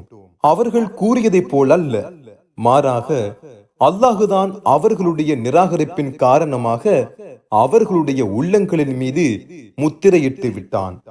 ஆதலால் அவர்களில் நல்லோர் சிலரை தவிர மற்றவர்கள் நம்பிக்கை கொள்ளவே மாட்டார்கள். அவர்களின் இத்தகைய நிராகரிப்பினாலும் மரியமின் மீது அபாண்டமான அவதூறை கூறியதனாலும் அவர்களை நாம் சபித்தோம். மேலும் அல்லாஹுவுடைய தூதர் மரியமுடைய மகன் ஈசா மசீகை நிச்சயமாக நாம் சிலுவையில் அறைந்து கொலை செய்து விட்டோம் என்று அவர்கள் கூறியதனாலும் அவர்களை சபித்தோம். அவரை அவர்கள் கொலை செய்யவும் இல்லை, அவரை அவர்கள் சிலுவையில் அறையவும் இல்லை. அவர் இருந்த அறைக்குள் அவரை தேடிச் சென்றவன் அவரை போல் ஆக்கப்பட்டு விட்டான். தேடிச் சென்ற மற்றவர்கள் அவனையே சிலுவையில் அறைந்தனர். இதனால் அவர்கள் சந்தேகத்திற்குள்ளாக்கப்பட்டு விட்டனர். ஆகவே எவர்கள் இதற்கு மாறான அபிப்பிராயம் கொண்டிருக்கிறார்களோ அவர்கள் வீண் சந்தேகத்திலேயே ஆழ்ந்து விட்டனர். வீண் சந்தேகத்தை பின்பற்றுவதை தவிர அதில் அவர்களுக்கு உண்மையான ஞான ஆதாரம் கிடையாது. நிச்சயமாக அவர்கள் அவரை கொலை செய்யவே இல்லை. எனினும் அல்லாஹ் அவரை தன்னளவில் உயர்த்தி கொண்டான். அல்லாஹ் அனைவரையும் மிகைத்தவனாக ஞானமுடையவனாக இருக்கிறான். வேதத்தை உடையவர்களில் ஒவ்வொருவரும் அவர் இறப்பதற்கு முன்னதாக அவரை நம்பிக்கை கொள்ளாமல் இருப்பதில்லை. எனினும் மறுமை நாளில் இவர்களுக்கு எதிராகவே அவர் சாட்சியம் கூறுவார். ஆகவே யூதர்களின் இத்தகைய அநியாயங்களின் காரணமாகவும் அவ்வாறே அல்லாஹுவின் பாதையை விட்டு பலரை தடுத்து கொண்டிருந்ததின் காரணமாகவும் அவர்களுக்கு அனுமதிக்கப்பட்டிருந்தவற்றில் நல்லவற்றை நாம் அவர்களுக்கு விலக்கிவிட்டோம். அவர்களுக்கு வட்டி விலக்கப்பட்டிருந்தும் அதை வாங்கி வந்ததினாலும் மனிதர்களின் பொருள்களை அவர்கள் நியாயமின்றி விழுங்கி வந்ததினாலும் நாம் அவர்களை சபித்தோம். அவர்களில் இத்தகைய நிராகரிப்பவர்களுக்கு துன்புறுத்தும் வேதனையை மறுமையில் தயார்படுத்தி வைத்திருக்கிறோம். எனினும் நபியே, அவர்களில் கல்வியில் உறுதிமிக்கவர்களும் உண்மை நம்பிக்கையாளர்களும் உம்மீது அருளப்பட்ட இவ்வேதத்தையும் உமக்கு முன்னர் அருளப்பட்டிருந்த வேதங்கள் யாவற்றையும் மெய்யாகவே நம்பிக்கை கொள்வார்கள். தொழுகையையும் கடைபிடித்து தொழுபவர்கள், ஜகாத்தும் கொடுத்து வருபவர்கள், அல்லாஹுவையும் இறுதி நாளையும் நம்பிக்கை கொண்டவர்கள் ஆகிய இவர்களுக்கு மறுமையில் மகத்தான கூலியை நாம் கொடுப்போம். நபியே, நூகுக்கும் அவருக்கு பின்னர் வந்த நபிமார்களுக்கும் நாம் வகி அறிவித்தவாறே உமக்கும் நிச்சயமாக நாம் வகி அறிவித்தோம். மேலும் இப்ராஹிம், இஸ்மாயில், இஸ்ஹாக், யாக்கூப் ஆகியவர்களுக்கும் அவர்களுடைய சந்ததிகளுக்கும் ஈசா, ஐயூப், யூனுஸ், ஹாரூன், சுலைமான் ஆகியவர்களுக்கும் இவ்வாறே நாம் வகி அறிவித்திருக்கிறோம். தாவூதுக்கு ஜபூர் என்னும் வேதத்தை நாமே கொடுத்தோம். இவர்களைப் போல் இன்னும் வேறு பல நபிமார்களையும் நாம் அனுப்பி வைத்தோம். அவர்களுடைய சரித்திரங்களையும் இதற்கு முன்னர் நாம் உமக்கு கூறியிருக்கிறோம். வேறு பல நபிமார்களையும் நாம் அனுப்பியிருக்கிறோம். எனினும் அவர்களுடைய சரித்திரங்களை நாம் உமக்கு கூறவில்லை. மூசாவுக்கு வகி அறிவித்ததுடன் அல்லாஹ் பேசியும் இருக்கிறான். அல்லாஹுவின் மீது குற்றம் கூற மனிதர்களுக்கு ஓர் ஆதாரமும் இல்லாதிருக்க இத்தூதர்களுக்கு பின்னரும் யெஹ்யா போன்ற வேறு பல தூதர்களை சொர்க்கத்தை கொண்டு நற்செய்தி கூறுகிறவர்களாகவும் நரகத்தை கொண்டு அச்சமுட்டி எச்சரிக்கிறவர்களாகவும் நாம் அனுப்பி வைத்தோம். அல்லாஹ் அனைவரையும் மிகைத்தவனாக ஞானமுடையவனாக இருக்கிறான். நபியே, இவர்கள் உம்மை நிராகரித்து விட்டதனால் ஆவதென்ன? உம்மீது அருளப்பட்ட வேதம் உண்மையானதென்றும் உமது மேலான தகுதியை அறிந்தே அதை உம்மீது அவன் இறக்கி வைத்தான் என்றும் அல்லாஹுவே சாட்சியம் கூறுகிறான். அவ்வாறே வானவர்களும் சாட்சி கூறுகின்றனர். அல்லாஹுவே போதுமான சாட்சியாவான். நபியே, உம்மை எவர்கள் நிராகரித்து மற்றவர்களையும் அல்லாஹுவுடைய வழியிலிருந்து மக்களை தடுத்தார்களோ அவர்கள் நிச்சயமாக வெகு தூரமான ஒரு வழிகேட்டில்தான் சென்று விட்டனர். நபியே, எவர்கள் உம்மை நிராகரித்து விட்டு அநியாயம் செய்கிறார்களோ அவர்களை அல்லாஹ் மன்னிப்பவனாக இல்லை. நேரான ஒரு வழியில் அவர்களை செலுத்தவும் மாட்டான். நரகத்தின் வழியை தவிர அதில்தான் அவர்களை செலுத்துவான். அந்த நரகத்தில்தான் அவர்கள் என்றென்றும் தங்கியும் விடுவார்கள். இவ்வாறு செய்வது அல்லாஹுவுக்கு மிகச் சுலபமே. மனிதர்களே, உங்கள் இறைவனால் முற்றிலும் உண்மையை கொண்டே அனுப்பப்பட்ட தூதர் நிச்சயமாக உங்களிடம் வந்திருக்கிறார். ஆகவே நீங்கள் அவரை நம்பிக்கை கொள்ளுங்கள்.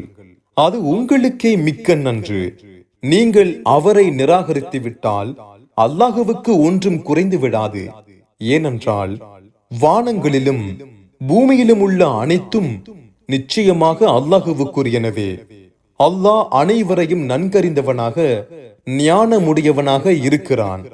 வேதத்தை உடையவர்களே, உங்கள் மார்க்கத்தில் நீங்கள் அளவு கடந்து சென்று விடாதீர்கள். மேலும் அல்லாஹுவை பற்றி உண்மையை தவிர வேறெதுவும் கூறாதீர்கள். நிச்சயமாக மரியமுடைய மகன் ஈசா மசீஹ் அல்லாஹுவுடைய ஒரு தூதர்தான், அவனுடைய மகன் அல்ல. அவனுடைய குன் என்ற வாக்கால் பிறந்தவராகவும் இருக்கிறார். அல்லாஹ் தன் வாக்கை மரியமுக்கு அளித்தான். மற்ற ஆத்மாக்களை போன்று அவரும் அவனால் படைக்கப்பட்ட ஓர் ஆத்மாவே. ஆகவே அல்லாஹுவையும் அவனுடைய தூதர்களையும் நீங்கள் நம்பிக்கை கொள்ளுங்கள். கடவுள்கள் மூவர் என்றும் கூறாதீர்கள். இவ்வாறு கூறுவதை விட்டு விடுங்கள். அது உங்களுக்குத்தான் மிக நன்று. ஏனென்றால் அல்லாஹ் ஒருவன்தான் வணக்கத்திற்குரியவன். அவன் சந்ததிகளை விட்டும் மிக பரிசுத்தமானவன். வானங்கள் பூமியில் இருப்பவை அனைத்தும் அவனுக்கு உரியவையே. உங்கள் அனைவரையும் பாதுகாக்க அல்லாஹ் ஒருவனே போதுமானவன். ஈசா அவசியமில்லை. ஈசாவும் சிறப்பு வாய்ந்த வானவர்களும் அல்லாஹுவுக்கு அடிமையாய் இருப்பதை பற்றி குறைவாக கருத மாட்டார்கள். எவர்கள் கர்வம் கொண்டு அல்லாஹுவுக்கு அடிமையாய் இருப்பதை குறைவாக காண்கின்றனரோ அவர்கள் அனைவரையும் மறுமையில் அவன் தன்னிடமே கொண்டு வரச் செய்வான். ஆகவே எவர்கள் உண்மையாகவே நம்பிக்கை கொண்டு நற்செயல்களை செய்கிறார்களோ அவர்களுடைய கூலிகளை அவன் அவர்களுக்கு முழுமையாக அளித்து தன் அருளால் மென்மேலும் அவர்களுக்கு அதிகப்படுத்துவான். எவர்கள் கர்வம் கொண்டு அல்லாஹுவுக்கு அடிமையாய் இருப்பதை குறைவாக காண்கின்றனரோ அவர்களை துன்புறுத்தும் வேதனையை கொண்டு வேதனை செய்வான். அல்லாஹுவை தவிர தங்களுக்கு துணை புரிபவர்களையும் உதவி புரிபவர்களையும் அங்கு அவர்கள் காண மாட்டார்கள். மனிதர்களே, உங்கள் இறைவனிடமிருந்து போதுமான அத்தாட்சியாளர் நிச்சயமாக உங்களிடம் வந்துவிட்டார். அவருடன் மிக தெளிவான வேதம் என்னும் ஒளியை நாம் உங்களுக்கு இறக்கி இருக்கிறோம். ஆகவே எவர்கள் அல்லாஹுவை உண்மையாகவே நம்பிக்கை கொண்டு அந்த வேதத்தை பலமாக பற்றி பிடித்துக் கொள்கிறார்களோ அவர்களை அவன் தன் அன்பிலும் அருளிலும் செலுத்தி விடுகிறான். தன்னிடம் வருவதற்குரிய நேரான வழியிலும் அவர்களை செலுத்துகிறான். நபியே, கலாலா பற்றிய, அதாவது தந்தை, பாட்டன், பிள்ளை, பேரன் ஆகிய வாரிசுகள் இல்லாத பொருளை பற்றிய மார்க்க கட்டளையை அவர்கள் உம்மிடம் கேட்கிறார்கள். நீர் கூறுவீராக, அல்லாஹ் உங்களுக்கு கட்டளையிடுகிறான். சந்ததி இல்லாத ஒரு மனிதன் இறந்து அவனுக்கு ஒரே ஒரு சகோதரி மட்டும் இருந்தால் அவளுக்கு அவன் விட்டு சென்ற சொத்தில் பாதி கிடைக்கும். இதற்கு மாறாக ஒரு பெண் இறந்து அவளுக்கு சந்ததி இல்லாமலிருந்து ஒரே ஒரு சகோதரன் மட்டும் இருந்தால் அவள் விட்டு சென்ற அனைத்தையும் அவன் அடைவான். ஆணின்றி இரு பெண்கள் மட்டும் இருந்தால் அவள் விட்டு சென்றதில் 3/2 பாகத்தை இவ்விருவரும் அடைவார்கள். மேலும் ஆணும் பெண்ணுமாக பலர் சகோதரர்களாக இருந்தால் இறந்தவர் விட்டு சென்றதில் ஆணுக்கு பெண்ணுக்கு இருப்பதைப் போல 2 பங்கு உண்டு. அதாவது பெண்ணுக்கு 1 பங்கும் ஆணுக்கு 2 பங்குகளும் கிடைக்கும். நீங்கள் வழி தவறாமல் இருப்பதற்காக இவற்றை அல்லாஹ் உங்களுக்கு இவ்வாறு தெளிவாக விவரிக்கிறான். அல்லாஹ் அனைத்தையும் நன்கறிந்தவன் ஆவான்.